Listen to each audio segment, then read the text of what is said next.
In a statement, Commissioner General of the Internal Revenue Commission, Sam Coim, said unique tax compliance challenges undermine their efforts to collect revenue.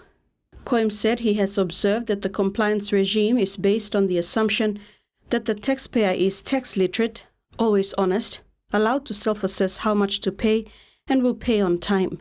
He said most of these assumptions are flawed. Coim said the Section 65A notice is not a reinvention of the wheel as it was introduced in 2002, but only implemented in the agricultural commodity market.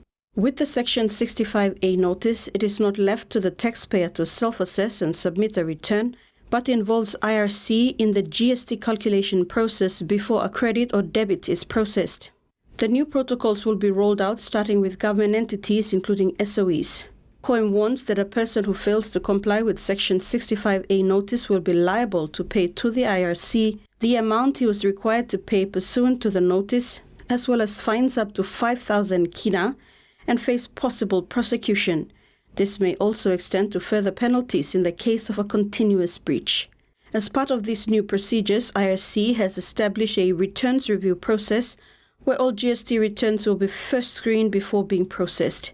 Taxpayers are required to submit a supplier's listing together with the GST return G1 form. Coim said this vetting process is installed to deal with a lot of falsified and inflated GST returns. Salome Vincent, TV1 News.